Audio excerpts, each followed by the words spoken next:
Hi guys, it's Bud Patterson, Vice President of Foreign Affairs in Phoenix, Arizona, and this is another blog around our recent reality television series on TLC called 90 Day Fiance. So we've been talking a little bit about some of the mistakes that guys commonly make to screw themselves out of a good thing and generally confuse and frustrate their fiancés, and it's interesting how many of those are coming to light on this reality TV show, which I find just fascinating. So a lot of our listeners and customers and callers are talking to us about this reality show and some of the things that they're watching and how valid they are. So I'm just going to pull another example out of something that I saw from one of the episodes on TLC, and we'll talk a little bit about it. We'll expand that topic. So one of the couples in 90 Day Fiance is a gentleman from Scottsdale in his 40s. His name is Len, and his young fiance, I think she's in her 20s, is from some small city in Ukraine. Her name is Alina, and Len owns a fitness gym training facility in Scottsdale. And Len obviously met Alina and has serious intentions to marry her, and Alina's here, and they appear to be in love, and they seem like a happy couple. But here's an area of conflict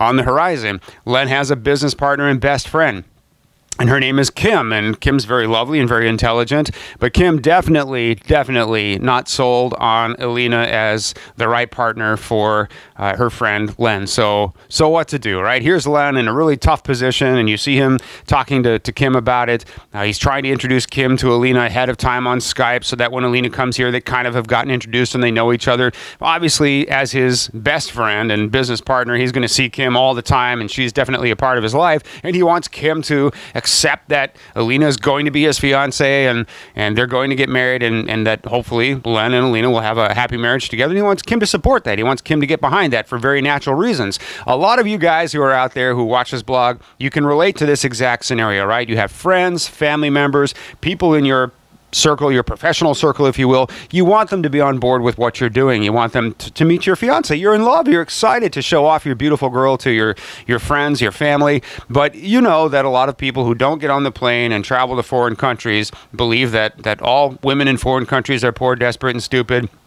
Obviously using somebody to get a green card or some silliness like that. And it's really unfortunate that in a weak moment, I'm sure that she was probably asked a million times, but Kim finally admitted on camera that she just flat out thinks Alina is scamming Len.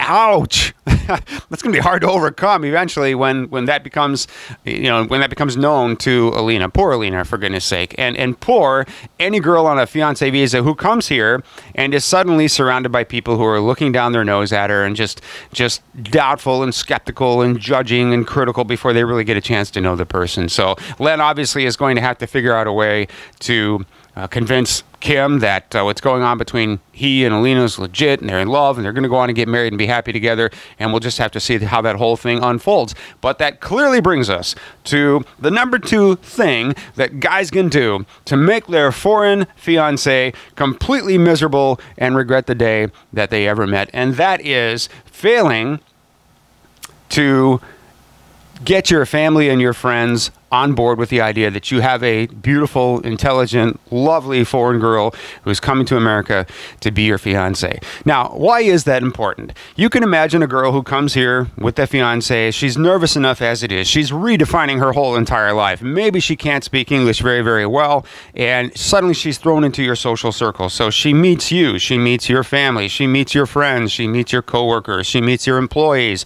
She meets your neighbors. She meets everybody. And probably none of those people went with you when you went to her country to meet her and court her and fall in love with her. And let's face it, guys, if we haven't traveled internationally, if we haven't met people from the cultures from which these women come, it's real easy for us to stand back and judge the motives for why somebody comes to America, because so many of us believe that people only come to America to get the green card, to live the American dream. Everyone's below us. We're on top of the world. And when you actually get on the plane and travel and meet other people in other cultures, as people who have done that will tell you, that's usually not the case. Most people are perfectly happy right where they are. But in this case, there's something missing from the life of the girl, and that is the husband. Now she has a shot at one. Here she is, but under the scrutiny and the watchful eye of everybody in your life. If you have anyone for whom that could be a potential conflict, a best friend like Len has in Kim, or maybe children who are worried about, I don't know, their inheritance or something like that. Or maybe an ex-wife who's not too keen to the idea, and the mother of your children. Maybe a business associate or somebody.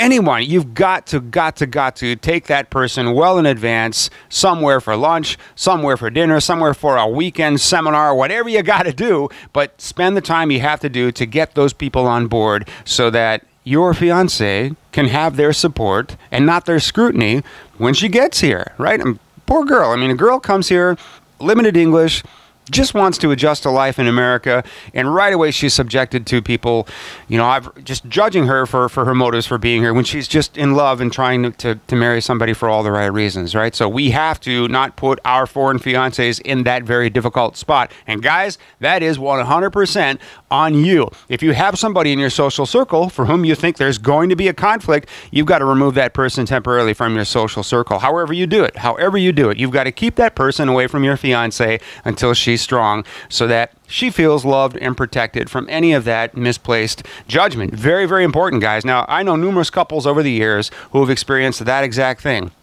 I know guys whose adult children were so worried about their inheritance that they did nothing but make foreign brides completely miserable, and relationships unraveled because of that. I know people who were worried about their business interest. I know people whose parents, just couldn't get on board with the program, and siblings couldn't get on board with the program, and that did nothing but ruin the relationship. And we've invested too much, like Len has, like all of these guys have. We've invested way too much to bring this girl here, and we want to get married and have that loving relationship. We've got to stand behind our girl and make sure everything in our social circle is straightened out before she gets here. It's just one of those mistakes that guys commonly make. We'll see how things work out for Len and Alina. Fingers are crossed. I know Kim has good intentions, obviously, and I feel like a soap opera reporter. It's so funny, a tabloid reporter. But it is a fascinating show and a great topic, and we'll expand on it some more in future blogs. Thanks for watching.